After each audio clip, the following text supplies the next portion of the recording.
Cement sector में अच्छी तेजी रही है। सीमेंट कंपनियों ने देश के कुछ हिस्सों में सीमेंट की कीमतों में भी बढ़ोतरी की है। इस पूरी इशू पर बातचीत करने के लिए हमारे साथ शेर खान के सीमेंट और इंफ्रास्ट्रक्चर एनालिस्ट रोनाल्ड सियोनी हैं। Good afternoon Ronald. Cement stocks काफ़ी मोमेंटम रहा है यहाँ पर। आपके हिसाब से इसका मेन रीज़न क्या रहा है? क्या ये प्योरली एक प्राइस हाइक की वजह से है या डिमांड काफ़ी स्ट्रांग हो रही है, ट्रेंड काफ़ी स्ट्रांग लग रहा है आपको? गुड आफ्टरनून अनुज। हाँ, सीमेंट सेक्टर मतलब कुछ दिनों से न्यूज में है। स्पेशली सितंबर मंथ में 2 टाइम्स प्राइस हाइक्स हुए हैं ईस्टर्न रीजन में। स्पेशली करीब 30 to 35 रुपीज पर बैग की प्राइस इंक्रीज हुई है ईस्टर्न रीजन में। फर्स्ट सितंबर को और फिर 11 सितंबर को भी एक प्राइस हाइक लिया गया। उसके बाद अभी भी एक्सपेक्टेशंस है कि 17 सितंबर को भी एक 20 रुपीज पर बैग का हाइक किया जा सकता है ईस्टर्न रीजन में कुछ स्टेट्स में। सो ओवरऑल ईस्टर्न रीजन में कुछ स्टेट्स में सितंबर मंथ में करीबन अप टू 190 to 100 रुपीज तक का प्राइस इंक्रीज लिया जा सकता है। उसके अलावा अदर रीजन्स की हम बात करें तो बाकी सब रीजन्स में प्राइसिंग स्टेबल है। ओनली ईस्टर्न और साउथ रीजन्स में जो प्राइसेस वीक हुई थी जुलाई अगस्त में, जो आई थिंक ईस्टर्न रीजन्स में तो मोर देन कवर अप हो जाएगी ये 2 प्राइस हाइक के बाद। सो जो ईस्ट बेस्ड प्लेयर्स है सच एस नुवोको विस्टा से दालमिया भारत है, उसके अलावा जो पैन इंडिया प्लेयर्स है अल्ट्राटेक, एसीसी, अंबुजा, तो इन सबको एक अच्छा फायदा मिल सकता है इस प्राइस हाइक से। डिमांड एनवायरनमेंट की जहां तक हम बात करें तो डिमांड एनवायरनमेंट डबल डिजिट में रहने वाला है। ये साल प्री इलेक्शन ईयर है। इंफ्रास्ट्रक्चर प्रोजेक्ट्स में भी काफी डिमांड रहेगी। हाउसिंग सेक्टर अच्छा कर रहा है, तो एक डबल डिजिट वॉल्यूम ग्रोथ ये FY24 में रहेगा। और उसके अलावा अगर प्राइसेस बढ़ रही है तो ये ऑपरेशनल प्रॉफिटेबिलिटी इंप्रूव करेगी।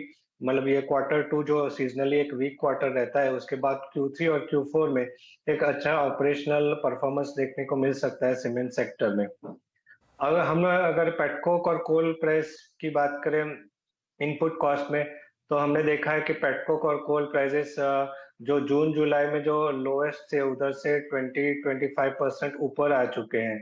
तो एक थोड़ा सा वॉलेटिलिटी और इंक्रीज दिख रहा है पेटकोक और कोल प्राइस में। सो एक ये भी रीजन हो सकता है कि सीमेंट प्राइसेस आगे जाके बढ़ सकते हैं। एक तो स्ट्रॉन्ग डिमांड रहेगी और दूसरा पेटकोक एंड कोल प्राइसेस भी अभी निचले स्तर से ऊपर आने लगे हैं। आप क्योंकि कह रहे थे कि डिमांड में भी पिकअप देखने को मिलेगा, रोनाल्ड, वैल्यूएशन के तौर पर ये स्टॉक सब कैसे स्टैक अप करते हैं? क्योंकि हाल फिलहाल में जिस तरह का कंसोलिडेशन और जिस तरह का इंटरेस्ट अदानी ग्रुप की तरफ से आया था, तो वैसे ही प्राइसेस में काफी ज्यादा तेजी देखने को मिली थी। अब क्योंकि यहाँ पर उनकी तरफ से प्ले साफ हो चुका है, प्राइसेस में पिकअप है, वैल्यूएशन कैसा है स्पेशली दिग्गज कंपनियों का, और आपका दाव किन स्टॉक्स पर रहेगा इस समय?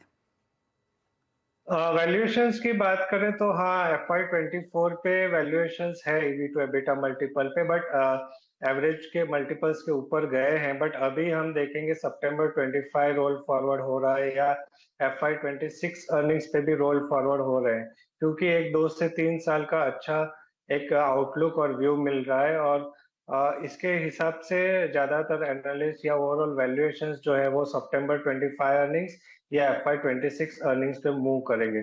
तो वहां पे अगर आप देखें सितंबर 25 या FY26 पे, तो अभी भी average EV to EBITDA multiples कम है एवरेज हिस्टोरिकल एवरेज से।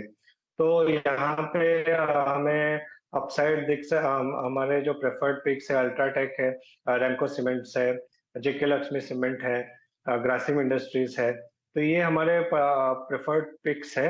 और दालमिया भारत भी हम अपग्रेड कर सकते हैं, क्योंकि ये जो प्राइस मोमेंटम आया है ईस्टर्न रीजन में, तो उसके हिसाब से एक अर्निंग्स अपसाइड या अर्निंग्स रिवीजन हो सकता है एस्टिमेट्स में हमारे।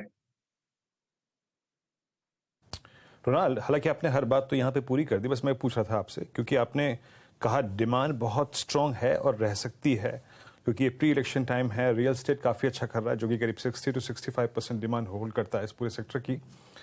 और आपने कहा प्राइस हाइक के इंस्टेंसेस भी हैं, तो आपको क्या लगता है कि एबिटा पर टन में एक सब्सटेंशियल इंप्रूवमेंट होगा सेकंड हाफ में अक्रॉस द इंडस्ट्री?